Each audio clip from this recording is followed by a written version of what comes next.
Atelier Digital.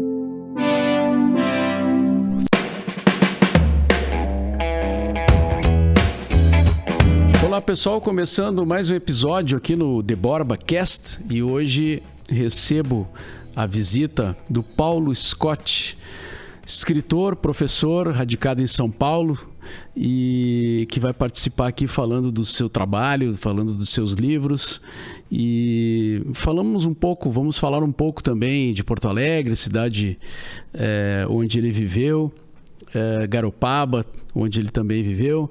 Então, boas-vindas, obrigado por ter aceitado aí o convite, Paulo. É um prazer te receber aqui no nosso podcast. Obrigado, amigo. Feliz demais de estar com você. Eu tenho uma admiração grande pelo seu trabalho. Eu acho que eu já te falei outras vezes. Você, na sua atividade no rádio, foi uma presença muito inspiradora para mim ali na minha adolescência. Me lembro muito você, certa vez, falando de uma viagem que você fez de mochila e as coisas que você falava. Então, tenho um carinho muito grande aí pelo amigo e muito feliz de estar conversando. Ah, legal, isso é bom saber. Tu citas inclusive a Rádio Ipanema num dos teus livros, né? E depois a gente vai falar melhor sobre isso. E nós temos um amigo em comum, né? O Marcelo Ferla, que às vezes participa aqui do podcast também. Ele que uma vez me falou que tu era um cara que acompanhava o meu trabalho e tal. E isso até me motivou a ir numa sessão de autógrafos tua aqui em Porto Alegre, né? E foi quando a gente se conheceu pessoalmente, né? Foi no lançamento do Marrom e Amarelo, né? O teu Sim. livro mais recente. Sim. Bom, vamos lá então. Tu nasceu em Porto Alegre, Paulo? Natural de Porto Alegre? Eu nasci no Partenon, meu caro. Eu sou do Partenon, com muito orgulho, e tenho essa relação de quem vem de uma periferia que não é uma periferia necessariamente festejada dentro da cidade, assim, não é uma área da cidade, assim, muito festejada no imaginário geral, mas que tem uma presença incontornável, digamos assim, porque o Partenon não é só o bairro Partenon, são as outras áreas ali que entram nessa identidade, São José, Glória, Intercap, tudo isso mais ou menos faz parte da grande Partenon. Então, eu tenho essa coisa de vir de um bairro de classe média baixa e a percepção de uma identidade muito própria, né, de uma área que é uma área não tão bela quanto, digamos, sei lá, Menino Deus, Petrópolis. Então tem essa coisa de você se reconhecer numa periferia e participar de um cenário de violência, digamos assim, que não é a normalidade de algumas outras áreas mais privilegiadas. Então, tem essa relação muito forte com a cidade e muito forte com o meu bairro. Certo. Qual era a tua rua no Partenon, Paulo? Olha, eu nasci na Paulino Azurenha, lá em cima do morro. Então não é para fracos, não é para amadores. E fiquei lá, meu caro, até os meus 6 anos, Mauro. Então, poxa, todo um imaginário que vai participar dos teus pesadelos e das tuas esperanças trabalhadas na arte, eu imagino, e na literatura, no meu caso, você tem essa infância consolidada naquela área. Então, como eu digo, por mais que eu me esforce, eu não consigo olhar para os meus amigos e amigas que não são, sabe, de uma realidade como aquela que eu experimentei ali na minha infância, sem considerá-los, de certa forma, Mauricinhos e Patricinhas. porque depois nós mudamos para Coronel Villagrán Cabrita, que é aquela rua ali do Partenon Tênis Clube, do lado do Partenon Tênis Clube, que dá para Bento também, que é uma outra realidade, é uma classe média, assim, não tem aquela tragédia da pobreza e da violência, né, do alto do morro da Maria Degolada. Então eu tenho essa coisa de brincar dentro da comunidade, dentro da favela ali, de voltar da escola passando por dentro, pelos becos da favela. Então isso tudo fica colado em você. Sim.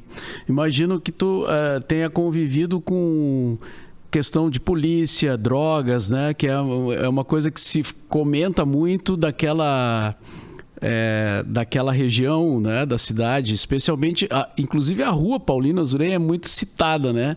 Quando se Sim. fala em questões policiais e tráfico de drogas e tal. Imagino que tu deva ter crescido com esse universo assim, à tua volta. Então, cresci mesmo. Tiro, violência testemunhada mesmo, assim. E no Partenon todo, de modo geral, né? Essa a rotina.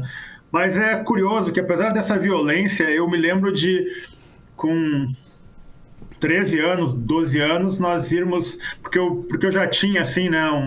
Eu com 12 anos tinha a altura que eu tenho hoje, 1,82 m. Eu me lembro de ir com as amiguinhas e com os amiguinhos nas festas no Clube Glória, acho que é Glória, assim, no sábado à noite, e voltar de madrugada para casa, sabe? Todo mundo a pé, e andar a pé, sabe, de turma, assim, e não era tão violento quanto é hoje. Mas, sim, é uma das regiões, naquele período ali, mais violentas de Porto Alegre. Então, tem muito essa percepção do que é uma parte da cidade que não é muito... como eu disse, festejada mesmo, né? Sim. E tu fez o curso de Direito, né? Na PUC. E tu exerce a profissão de advogado ou tu hoje está vivendo de literatura mesmo? Olha, eu advoguei para grandes empresas do Brasil mesmo e do Rio Grande do Sul. Durante uns 9 anos eu militei como advogado empresarial e fui professor de Direito Tributário e Direito Econômico da PUC. Então eu tive, assim, sabe, Mauro, essa rotina de advogado e professor, enfim... isso até meus 40 anos, quando eu decidi que eu precisava saber o quanto eu valia como escritor. E aí eu peguei as minhas economias, saí do meu escritório, eu vendi a minha parte, enfim, foi uma coisa que a minha família na época ficou muito chocada, porque eu saí do escritório, vendi a minha parte ali em termos, porque eu abri mão dos honorários futuros, para não sair brigado com meus sócios, né? Que advogado abre mão dos seus honorários futuros. Então, eu abri mão disso e fui morar no Rio de Janeiro, passar o dia, então, numa cidade que me desconhecia, de chinelo e bermuda e camiseta, para descobrir o quanto eu valia como escritor. É claro, eu não tenho filhos, eu não tinha filhos. No fim, eu tinha minhas economias. No fim, acabei comprando um apartamento no Humaitá, que é um bairro que eu amo. Fica ali entre Jardim Botânico e Botafogo, né? E é um bairro que eu adoro ali, é Cobal, do Humaitá, enfim... o ano que eu vivi de literatura se passa ali nessa área, pela qual tenho uma grande paixão. E é muito engraçado, porque eu não vou citar nomes, mas gaúchos que moram ali no Humaitá, que é um bairro bacana, assim, né? É o bairro do Ike Batista, né? claro que ele mora lá nas mansões na parte de cima do morro, mas é o bairro, Lázaro Ramos, enfim, a esposa dela, tem uma série de artistas ali, mas é muito engraçado que os gaúchos que moram no bairro, eles dizem que moram no Jardim Botânico, é a coisa mais engraçada, porque eles não gostam de dizer em Porto Alegre que moram num bairro no Rio de Janeiro chamado Humaitá. Enfim, essas idiosincrasias mais engraçadas. Mas então eu fiquei até os 40 anos em Porto Alegre, quando me mudei para o Rio de Janeiro, depois fui para Garopaba, ainda tenho a minha casa no Rio de Janeiro, e consegui viver ali, né? Porque não é uma vida meio monástica, assim, não, sabe? E consegui ter essa relação com a cidade. Hoje eu moro em São Paulo. Mas tu já escrevia, mesmo quando exercia a advocacia, tu já devia ter os teus textos, assim, que tu ia fazendo e tal, né? Imagino. Mauro, eu escrevo desde os 12 anos, poesia. E aí, pelos meus 18, eu comecei a escrever um pouco de prosa, coisa e tal. Mas eu sempre tive essa ideia essa ideia mesmo, assim, de que eu não precisava publicar. Até houve uma oportunidade muito interessante lá por 95, eu acho. Eu não vou me lembrar o ano, mas o Fischer me convidou para uma entrevista na Porto e Vírgula. E para publicar, eu não sei se era uma entrevista, tá, Mauro? Talvez nem fosse, mas para publicar uns poemas meus na Porto e Vírgula. E eu pensei assim, poxa, eu não vou publicar na Porto e Vírgula, sabe? O meu trabalho ele não precisa ser publicado em nenhuma mídia, sabe? Que não seja impressa em xerox, esse tipo de coisa, sabe? Olha o grau de estupidez, assim, nesse pensamento. Acho que foi em 95.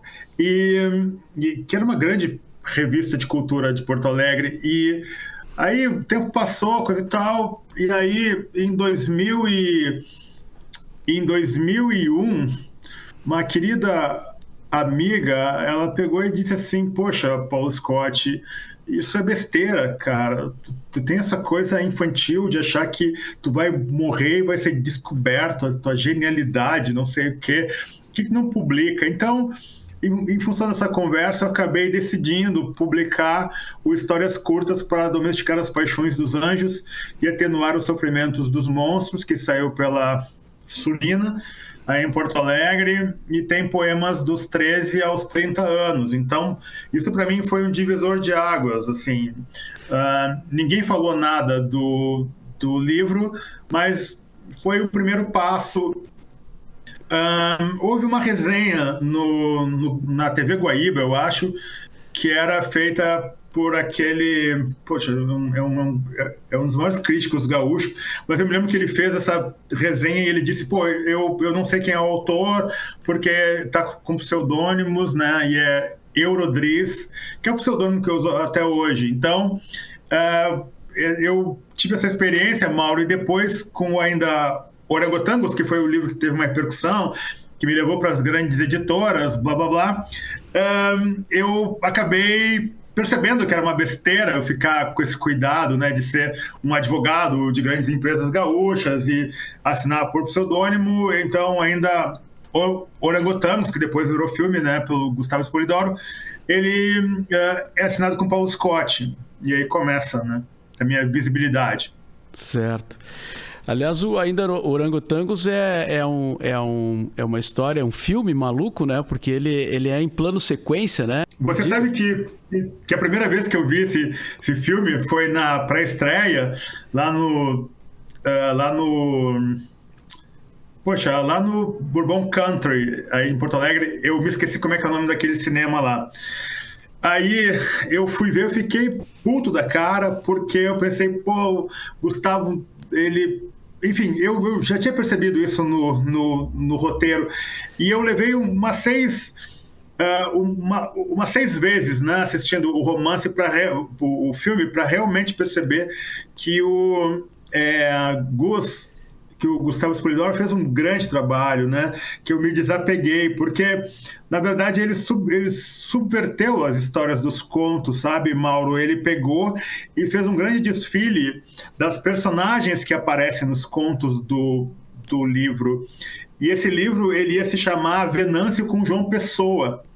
Depois que eu optei, né, por botar o título de um dos contos do livro, que é ainda Orangotangos, que é o conto mais maluco, mais psicopata e o conto mais pessoal, assim, mais autobiográfico, apesar de todo o surrealismo e aspecto mais grotesco, assim.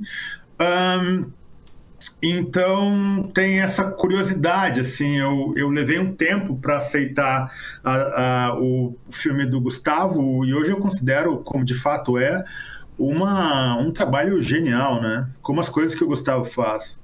Sim. Tu tens cinco romances, né? Assim, com essa classificação, tirando os livros de poesia, os livros de contos. São 5 romances publicados por várias editoras. Tem um, inclusive, que eu não li, mas que está na minha lista futura. O ano que vivi de literatura, que é um nome, eu acho, muito sugestivo, assim, porque te faz pensar, né? Será que foi só um ano? Por que aquele ano? E qual foi o ano que tu viveu de literatura? Se é que tu tá te referindo a um ano específico, assim, da tua vida. Bom, eu considero esse o meu romance mais corajoso e sou muito grato a Porto Alegre, que Porto Alegre deu um Açorianos para esse livro.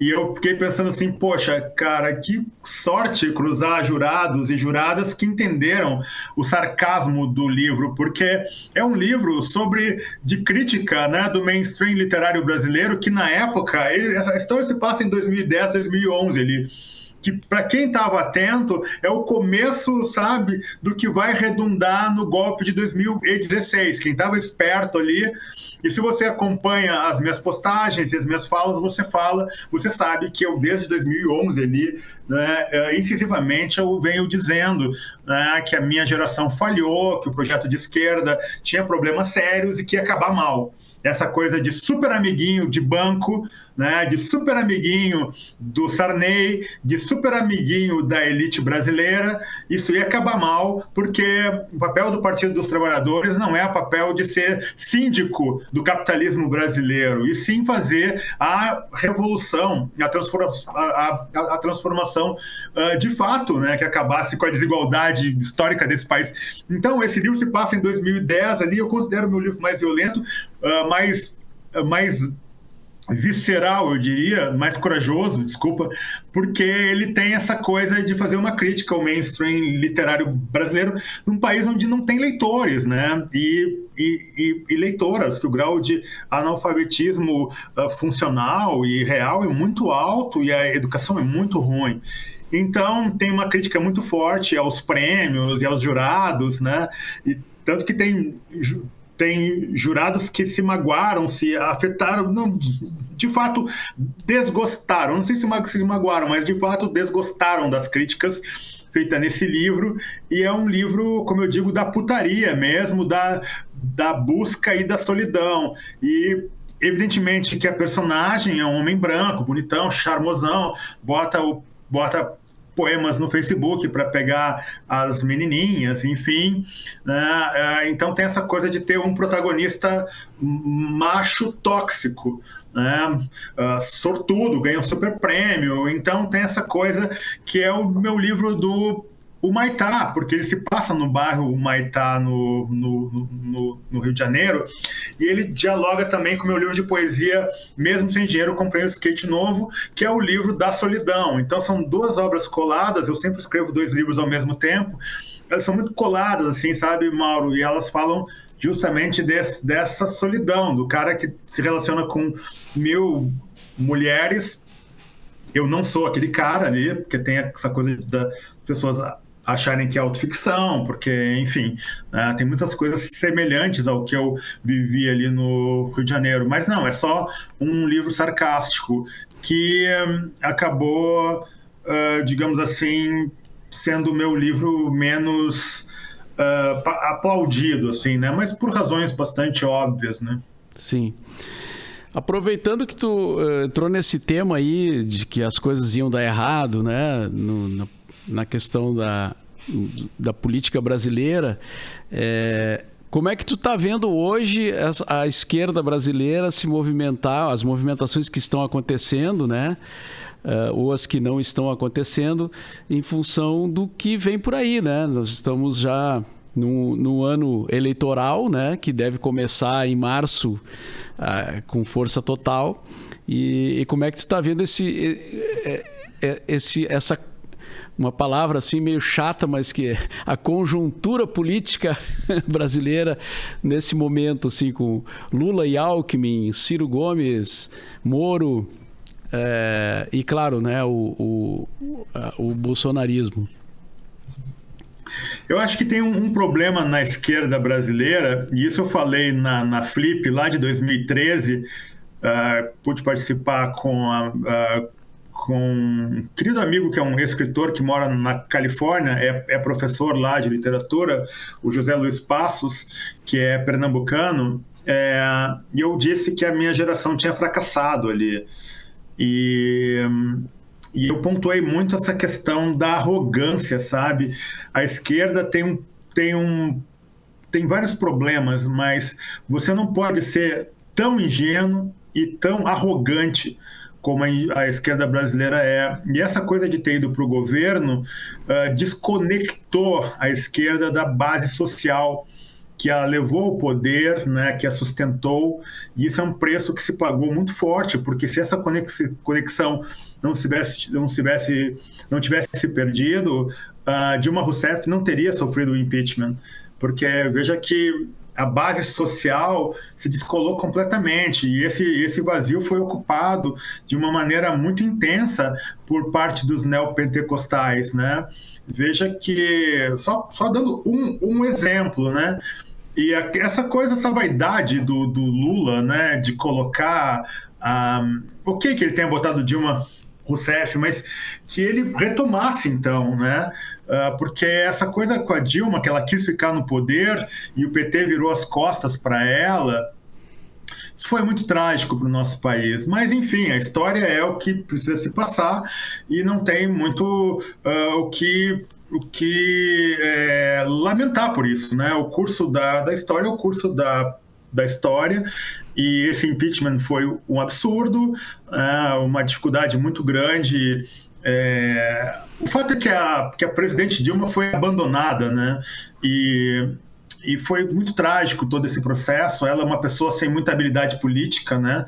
Não vou dizer zero habilidade política, porque ela é uma persona política importante no nosso país, mas ela foi abandonada pelo partido, e isso foi um processo muito que, de certa forma, se você pegar na internet, tem post meu no Twitter, eu acho que eu não apaguei, né, dizendo que bom, isso é porque eu falava quando eu fui para Santa Catarina em 2015, eu disse assim, esse governo da Dilma não vai acabar. Pode escrever.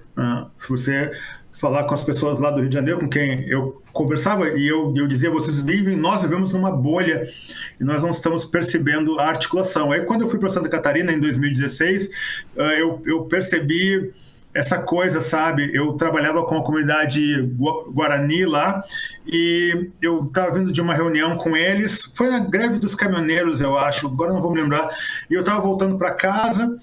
E aí eu me lembro assim, de ver uma faixa estendida por adolescentes ali em Paulo Lopes, né? Que é aquele município que vai para Gamboa, quem conhece Santa Catarina sabe do que eu estou falando, com uma faixa estendida, intervenção militar já.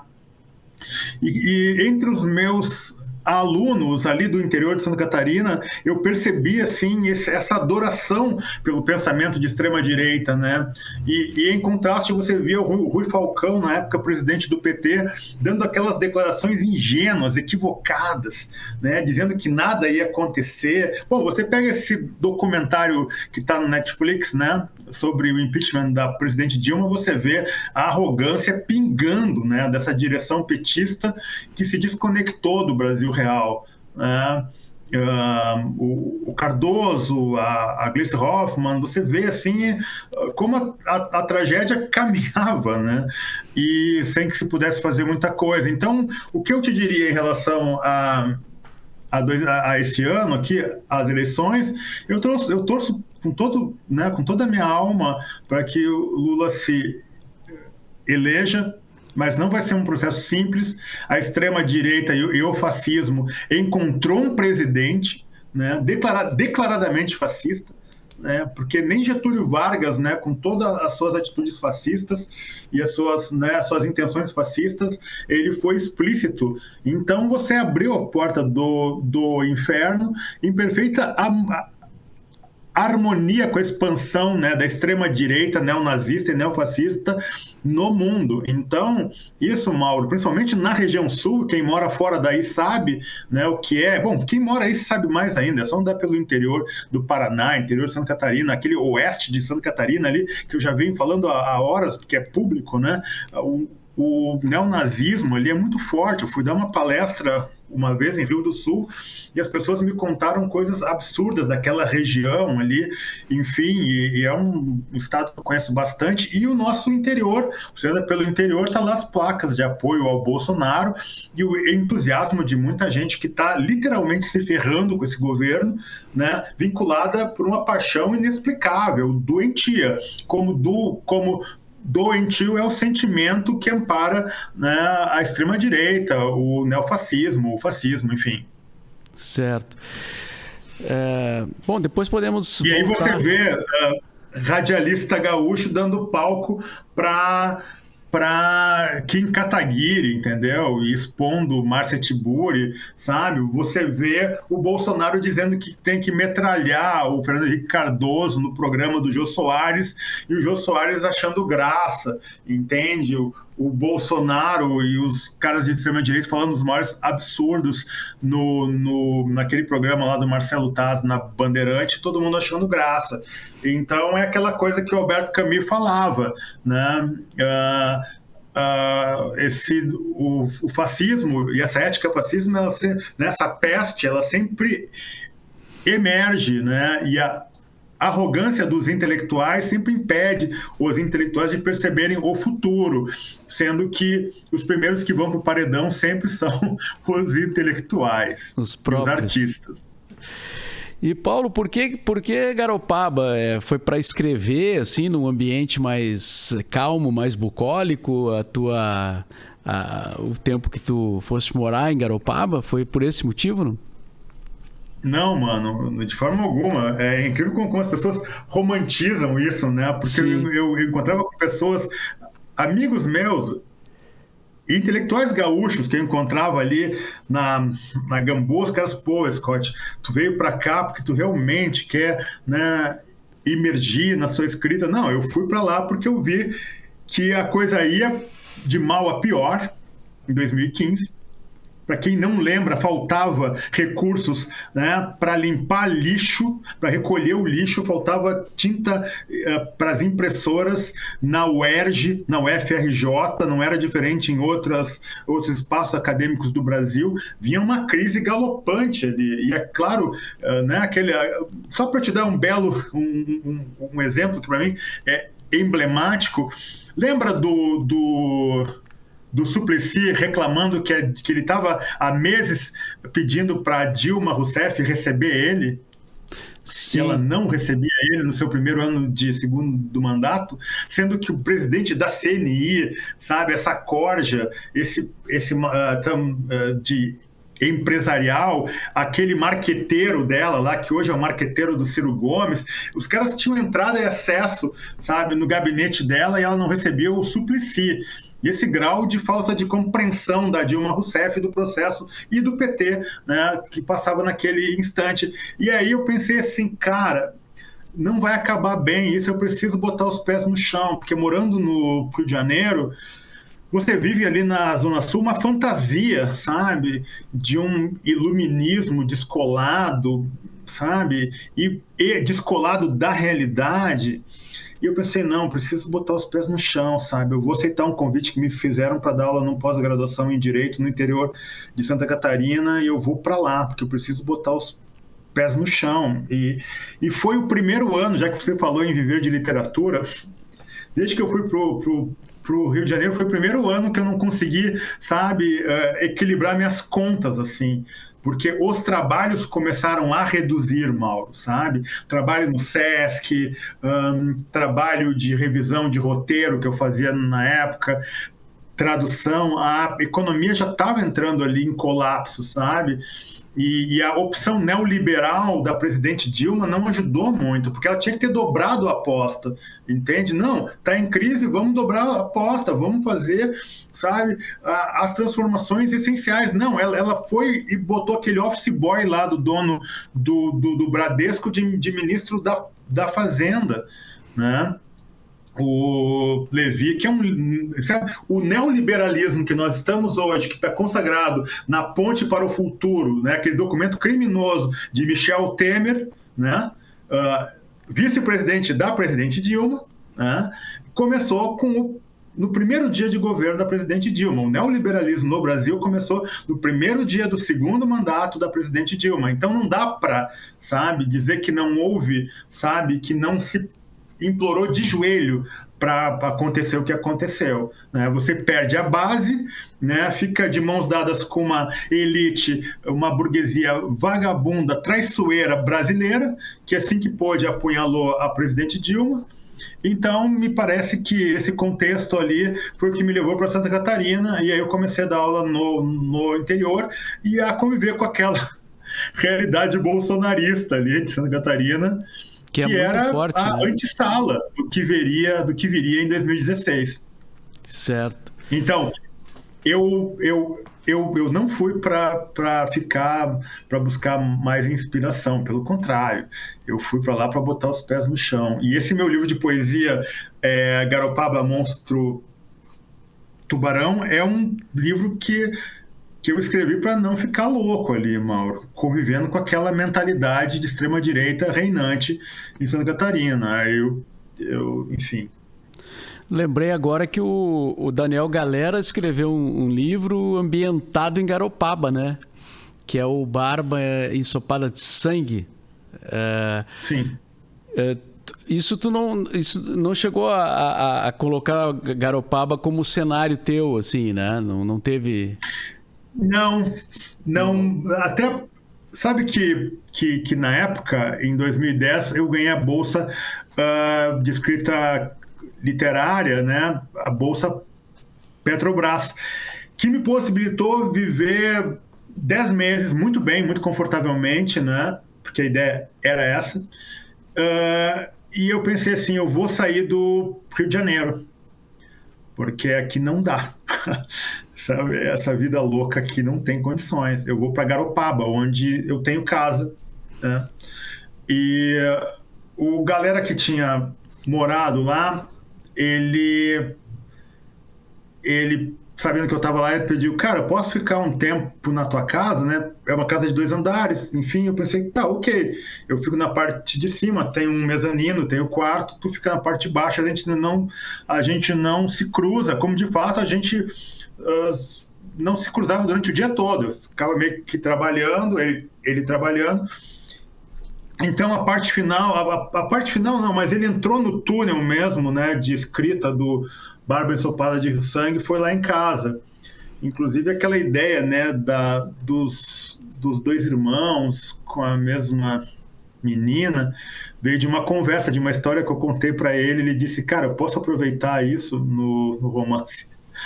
E então foi muito interessante, porque ali eu estava tentando escrever o Ithaca Road, com muita dificuldade. Aliás, está aqui, ó. Esse... Porque eu já devia o Ithaca Road, mas eu escrevi mesmo naquele período ali, de 2009, 2010, foi o Habitante Irreal. Então, sabe, ter um suporte, né? Não me preocupar com as contas para pagar e me dedicar 24 horas, produzir o Habitante, que é o meu livro mais incensado, mais premiado. Mas, claro, que essa repercussão que o Marrom e Amarelo está tendo hoje nos Estados Unidos e no Reino Unido, ela é totalmente incomum, né, Mauro? É totalmente incomum. Fazia anos que um livro não repercutia na imprensa da forma como está repercutindo esse livro lá. Mas o Habitante ainda é o meu livro mais traduzido, mais premiado, mais mais festejado, enfim, né? O marrom e amarelo ainda tem que comer um pouco de feijão para encostar no habitante. Certo.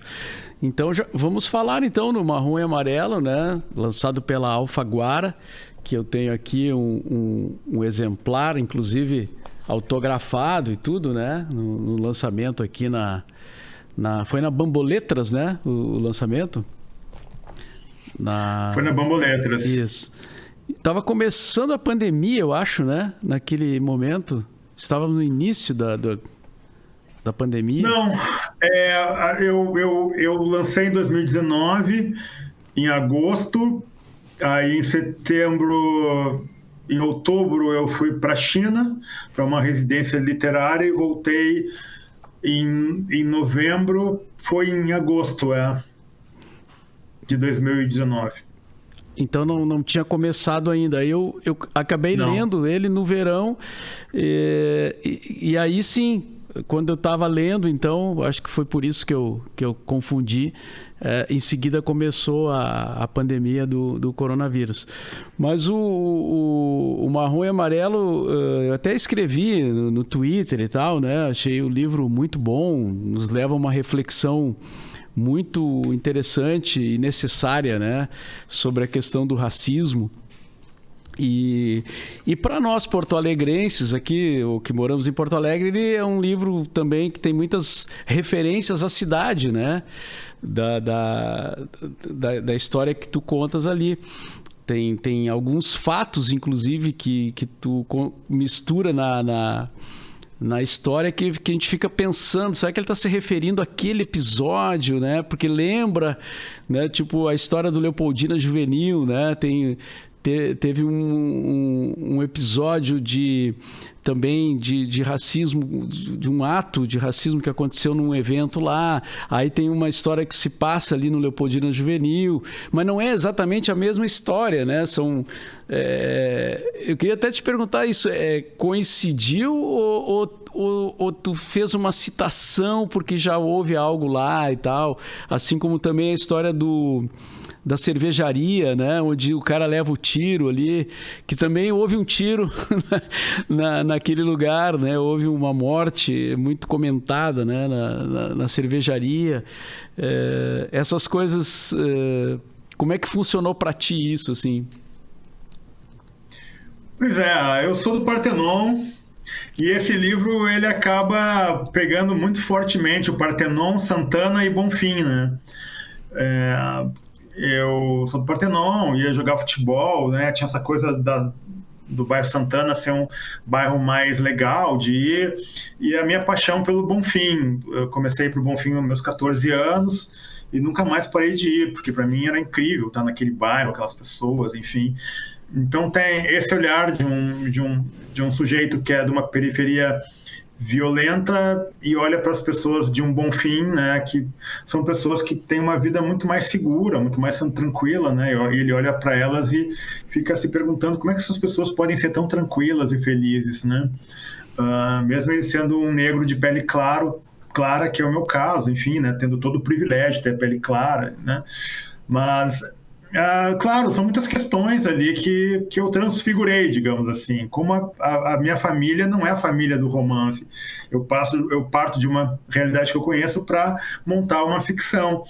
E houve muitas brigas em frente ao Leopoldina ali, Mauro. Não foi só uma, sabe? E houve muitas brigas em frente ao Maquidinhos ali, né? Eu acho que a cervejaria Berlim, ela é muito posterior àquele tempo ali, né? Ela já é anos 90, né?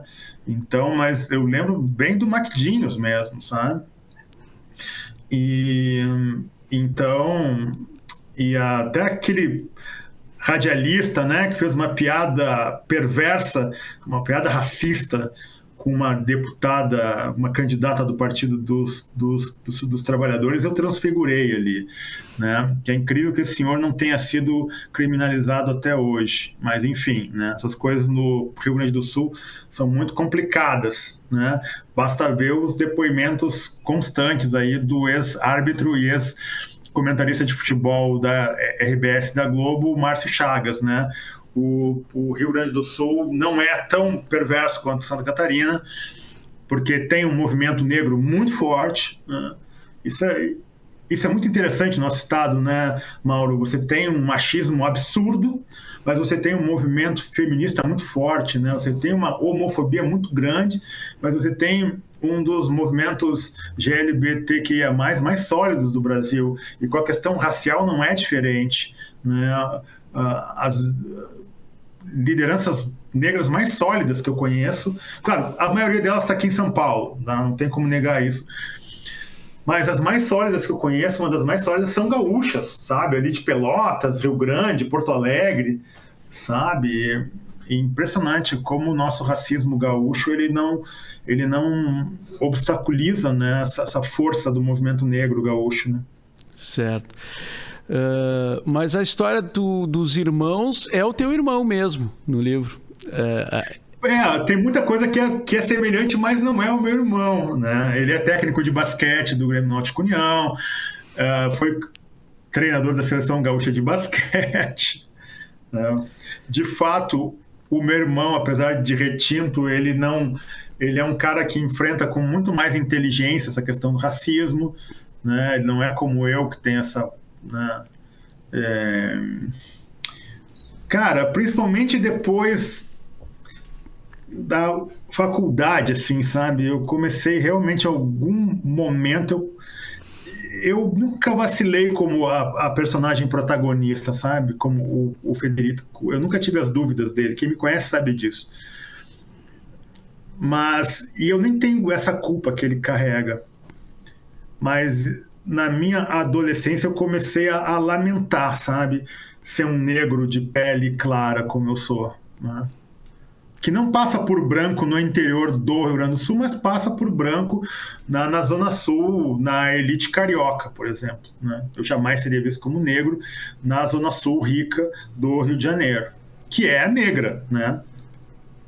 É negra de pele clara, enfim, como a parte da elite paulistana é indígena, né? Porque vem de famílias de bandeirantes que casaram com mulheres indígenas, homens ricos e poderosos, e teve descendentes mestiços de indígenas como uma parte da classe média alta, digamos assim, paulistana, visivelmente é indígena, né?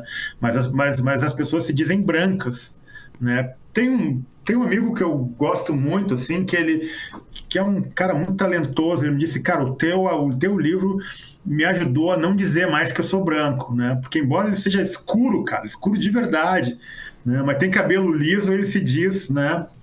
Ele se dizia branco, né?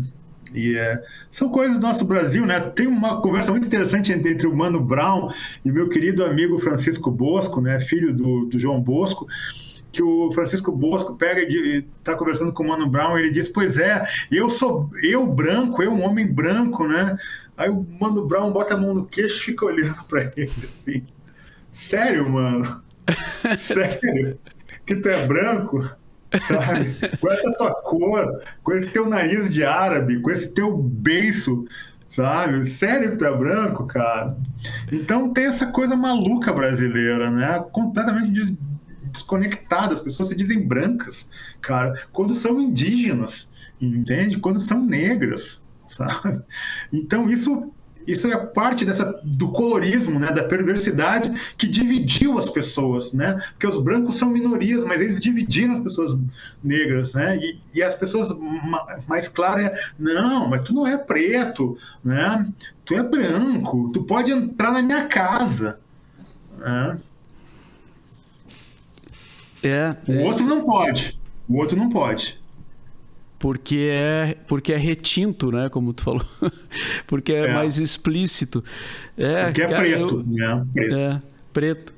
Mas não, a história te leva a essas reflexões, né? Eu mesmo comecei a pensar também na minha origem indígena, né?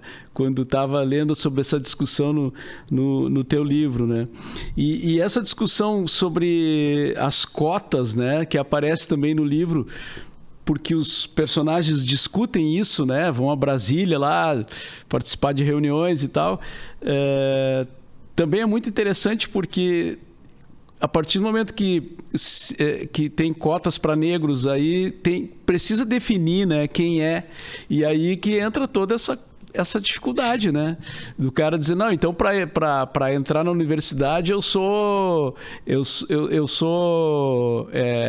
negro, né? Ou eu sou quase negro, posso ser negro. Quer dizer, estou usando termos aqui que nem sei se são corretos, mas... Sim. Essa discussão, corretos. Né? Essa discussão que gerou, né? Que o livro aborda muito bem. Lembrando, né, Mauro, que esse é o ano da revisão, né? Completa 10 anos e vai ser o ano da revisão da política de cotas. E esse Congresso que está lá, sem mobilização popular, vai aprovar a redução dos benefícios dessa política afirmativa de cotas. Porque esse Congresso que entrou com Bolsonaro, com Bolsonaro é o pior Congresso, né, da história da pós-redemocratização que o Brasil teve. É um Congresso corrupto, né? Esse Arthur Lira é um canalha no último grau, né? Ele está zombando da população brasileira, dos seus eleitores, dos pobres, do povo brasileiro. É um saque que já começou com o fofinho lá do Rodrigo Maia, né? Que é o fofinho que segurava o Bolsonaro, mas é um cara perverso no último grau, tirando direitos de trabalhadores. E a tragédia brasileira, nesse sentido, é uma tragédia em grau máximo. E aí você vê que, claramente, nós temos uma luta nesse ano para a manutenção dessa política essencial. Você vê que nós precisamos, a potência, né, dessa presença dos corpos negros na universidade mudou o jeito de entender o Brasil, Mauro. Pela primeira vez na história desse país, alguém explicou para o Brasil o que é o Brasil. E quem explicou para o Brasil o que é o Brasil são as mulheres negras que foram para a academia. Entende? Como os homens negros nunca conseguiram fazer. Né? São as mulheres retintas, Cida Bueno, Sueli Carneiro e etc., né? Que ganham um corpo, ganham uma massa, ganham uma potência que não havia, claro, já existia, mas ganham uma potência que é justamente essa presença no espaço acadêmico. Claro que a revolução tecnológica, né? O YouTube, os canais de debate, os podcasts, favoreceram isso também, mas a presença no espaço acadêmico é revolucionário e não tem volta. Pela primeira vez alguém consegue explicar o Brasil para o Brasil, e isso foi feito pelas mulheres negras, e isso é inédito, e isso é muito poderoso, isso é fantástico. Certo. Bom, esse tema todo, ele está no livro, né, Marrom e Amarelo, do Paulo Scott, que já teve prêmios, né, Paulo? O livro tem uma carreira internacional, como tu estava falando, né? Ele está sendo lançado nos Estados Unidos, na Inglaterra. Tu andou em Portugal também, em função do livro, se não me engano, né? Sim. Aconteceu por questões muito internas, burocráticas da estrutura da editora. Esse livro ele não teve um lançamento, sabe? Como, por exemplo, para te ilustrar assim, um lançamento, sabe, de aposta mesmo, como foi o Avesso da Pele, do Jefferson Tenório, né?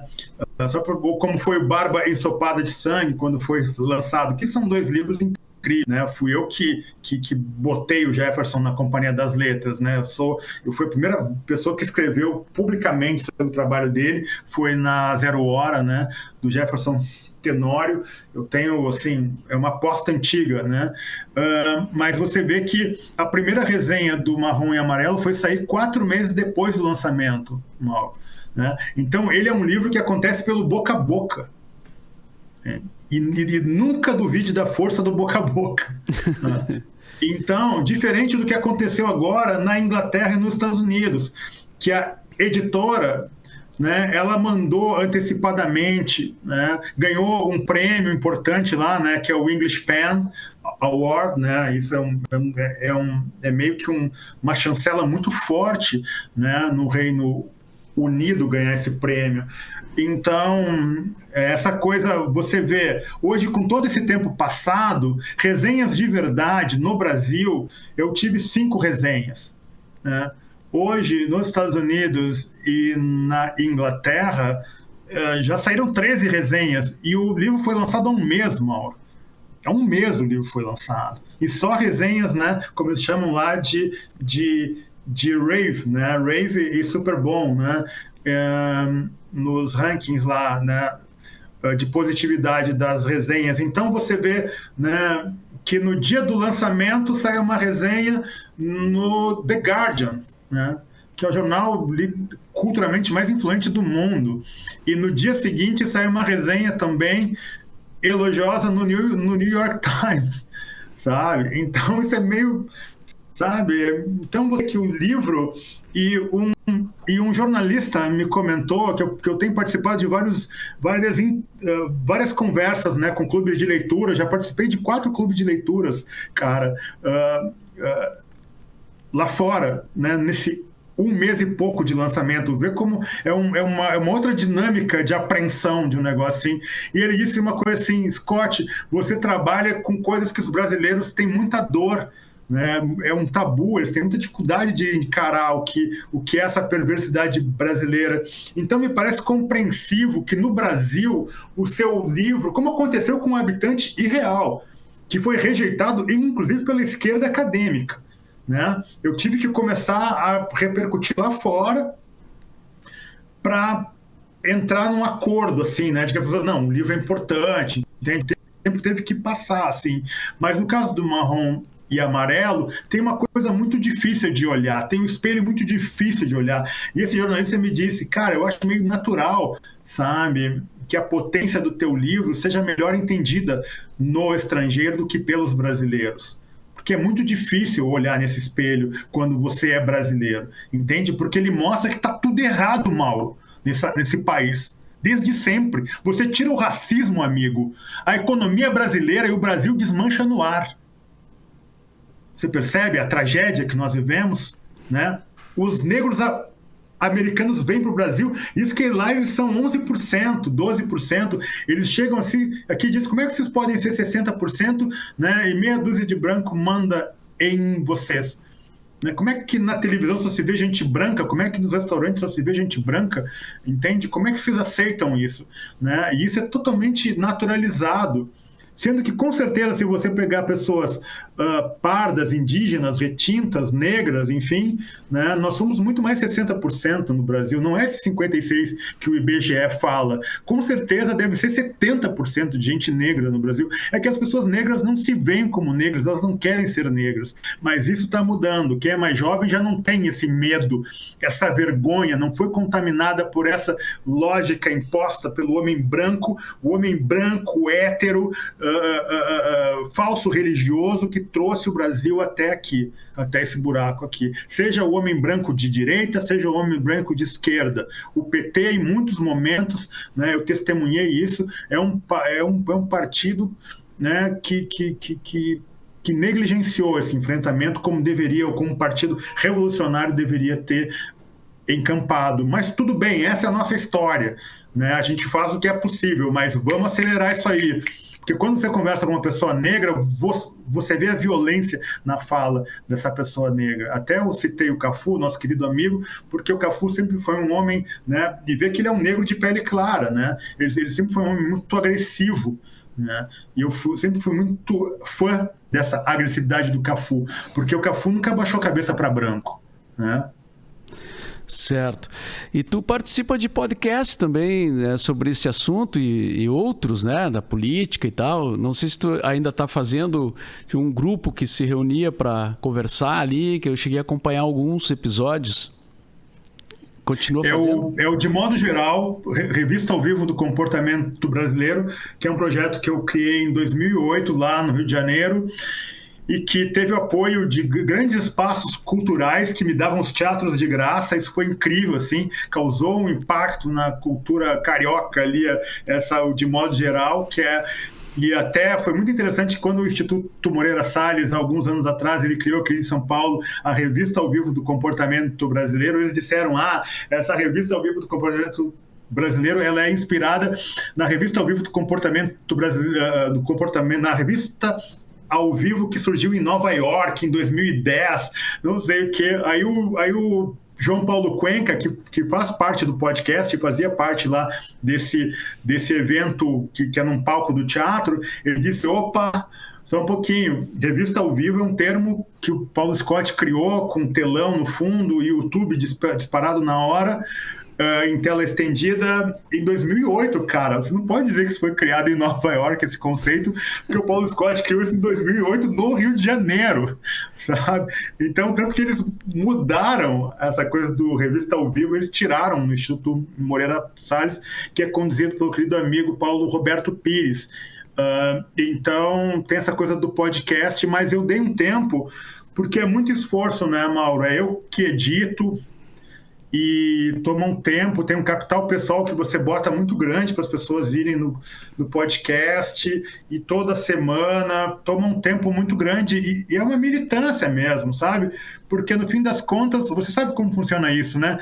Você acaba ganhando muito mais inimizade pelas pessoas que não foram ainda convidadas pelo podcast do que uma repercussão assim maior. Mas enfim, é uma coisa que para mim sempre foi importante. Eu criei coisas que essa conexão para mim é importante. Eu criei em Porto Alegre o Pocket, Ruído e Literatura, escritores que tocam, músicos que escrevem, sabe? Eu tenho essa inquietação que me faz querer sair desse pedestal, sabe, de escritor iluminado, blá blá blá.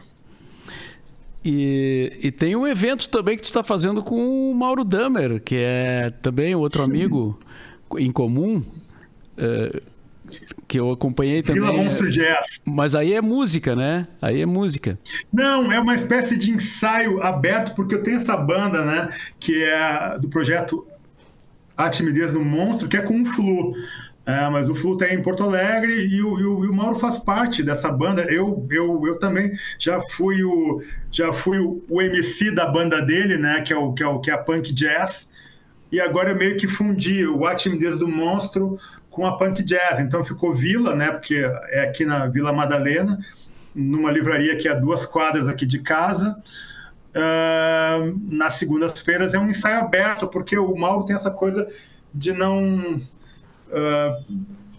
querer só fazer uma base, né? Ele toca as músicas dele. Então eu disse, cara, fica tranquilo, você é um ensaio tipo que é aberto, assim, você toca as suas músicas, eu convido algumas pessoas, sempre 1 ou 2 pessoas, e em cima eu faço uma espécie de freestyle, que é o que eu faço lá no Atimesa do Monstro. Eu fiz agora nesse projeto Poema Combate, né? Que tem o Max B.O., tem o Marcelo Rubens Paiva, tem a Tassiana Barros, né, que tocou com o Edgar Escandurra, né, foi da Gangue 90, né, que é uma compositora, uma cantora, uma guitarrista genial, assim, no último grau. Certo. Mas é uma forma, Mauro, de eu não me levar tanto a sério, né, nessa coisa do escritor iluminado, entende? Que vai para Garopaba se inspirar. Não se pode, cara. Eu fui correr pela vida real, dar aula, sabe? Ser professor, cara. Sim. Eu te vendo falar aí sobre Partenon e a infância e tal, eu me lembrei de um escritor que é, acho que mais jovem, né, que está agora também sendo bastante comentado e tal. Estou lendo até um livro dele agora, que é o José Faleiro. Tu já teve contato com a obra dele? Então, se você olhar um dos primeiros episódios, antes do Faleiro ser sequer contratado pela editora, ele é um dos primeiros convidados do podcast. Porque quando o Fischer disse para eu ler o Vila Sapo, eu fui comprar com o Gustavo Ventura, que agora está botando o negócio dele, e eu festejo isso, né, porque eu digo que eu não tenho a livraria preferida em Porto Alegre, mas eu tenho o livreiro preferido, e o Gus é realmente o maior livreiro gaúcho, na minha opinião. E eu fui lá e peguei o Vila Sapo com ele reservou para mim, fui lá, peguei com ele e li, fiquei realmente muito impressionado. E então você veja, né, eu levei o Faleiro lá muito antes, né, dele assinar, inclusive, com a Todavia aqui de São Paulo. O Rio Grande do Sul, dessa geração recente, que é incrível como já se renovou, né? Tem uma geração nova incrível, assim, né? Já saiu aquela geração minha e do Galera e do Pelizari, da Clara, e de outras pessoas, da Cíntia ali, já passou essa geração e veio... E outros nomes também, né? E veio essa geração nova agora, aí, muito forte de novo, né? Do Sul. Mas tem 2 nomes nessa geração, cara, que são geniais, são verdadeiramente gênios, né? Que é o José Luiz Faleiro e a Luísa Geisler, né? Que não é de Porto Alegre, mas é de Canoas, né? Da grande Porto Alegre, digamos assim, né? E é gaúcha, né? Então, essa menina é genial, né? No último grau, assim. E o Faleiro também é um cara incrível, porque ele realmente está fazendo a diferença. Pela coragem dele, não é só pelo talento, sabe? Porque muitas vezes você vê que o autor ele é acolhido, né, pelo mainstream e ele vira uma espécie de pet ali, né? De animalzinho domesticado, né? Ele entra num jogo assim e fica celebrando a presença dele, né, nesse mainstream, né? E o Faleiro, claro que o Faleiro tá feliz, né, de estar no mainstream, mas o Faleiro ele não atenuou, né, esse aspecto agudo do olhar dele, dos posicionamentos. Isso é muito interessante. Eu não tenho assim uma proximidade com ele, nunca conversei decentemente com ele, mas já convidei ele para o podcast. Fico imaginando que o Faleiro, com toda essa coisa cordial que temos entre nós, ele deve olhar para mim e pensar assim, pô, ele é do Partenon, mas ele é da burguesia do Partenon. Mas... Não adianta ele ter morado de frente para uma favela, né? Ele não estava dentro da favela e ele saiu de lá com 6 anos, né? E os pais dele, apesar de negros, né, de uma família negra, é uma família financeiramente muito independente, né? Muito bem situada financeiramente, como de fato a minha família é, né? E uma família que tem condições culturais e financeiras, né, para não baixar a cabeça para a burguesia branca de Porto Alegre, mas é uma situação muito diferente, né, da situação do Faleiro, né? Certo. Paulo Scott, muito obrigado aí pela presença aqui no podcast, cara. Um papo muito bom. Tava horas para fazer essa gravação contigo, né? E dizer que eu fiquei muito feliz também quando eu li a referência à Rádio Ipanema no teu livro, né? O Marrom e Amarelo, porque para mim foi uma surpresa, assim, né? Eu tava lendo e do nada tu citas o cara que ia colocar o som na festa lá no Leopoldina, eu acho, né? E que era um DJ da Rádio Ipanema e tal. Pô, é muito bom tu ver, assim, a conexão, né? Imagino que a Ipanema deva ter um sentido para tua vida, assim, né? Como tu estava falando antes, assim. Cara, aquela festa de 1 ano da Ipanema no Grêmio Náutico União, nunca mais vou esquecer. Aquilo foi que ano, você lembra? 84. Então, foi o ano que se passa o Marrom e Amarelo, uma das linhas narrativas. Então foi bem naquele período ali. E eu era apaixonado por você, pela Mari Mezzari, a Mary Mezzari. E pela Mary Mezzari, querida, que enfim, se tornou minha amiga, e pela Kátia Suma, né, que se tornou minha grande amiga também, né? Sim. Enfim, né? E fui muito influenciado, cara, por vocês, né? O meu primeiro livro tem prefácio do Júlio Reni, entende? Que foi nosso colega na rádio também, né? O Júlio trabalhou na Ipanema. O Jimmy Joe se tornou meu grande amigo, né? Porque ele tinha banda junto com a Simone, enfim, né? Por sinal, foi a Simone que me disse, Simone Carvalho, que cantora, né? Que me disse para publicar, né? Ela disse, cara, deixa, sabe, deixa de palhaçada. Publica logo esse primeiro livro, que ficar aguardando não tem sentido, né? Então, Porto Alegre, né? Esse lugar que eu amo, né? Saí do Partenon, mas o Partenon, super clichê, né, Mauro? Mas o Partenon nunca mais vai sair de mim. Outro dia eu estava vendo umas fotos daquela festa de 1 ano da Ipanema e tem poucas fotos, né? Naquela época não se tirava tanta foto como hoje, mas aí tem umas fotos do público, assim, de cima do palco, né? E aí eu tava pensando assim, caramba, eu não encontro ninguém que me diga que estava nessa festa, né? Aí agora eu encontrei uma pessoa que estava lá naquele dia. Claro, Estava lá com os meus 17 anos, a idade da personagem marrom e amarelo, né, na linha narrativa do passado do romance. Certo. Então tá, Scott, muito obrigado. Espero que a gente possa se falar mais vezes aí, né? Inclusive pessoalmente. E sucesso aí nessa luta, né? Que é escrever. É luta, mano. É luta de verdade. É. Não tem glamour nenhum, viu? E a luta de viver no Brasil também hoje, né? Que é uma luta também diária. Nem fala. Um abração então aí e até a próxima. Muito obrigado. Abraço, muito obrigado. Até mais.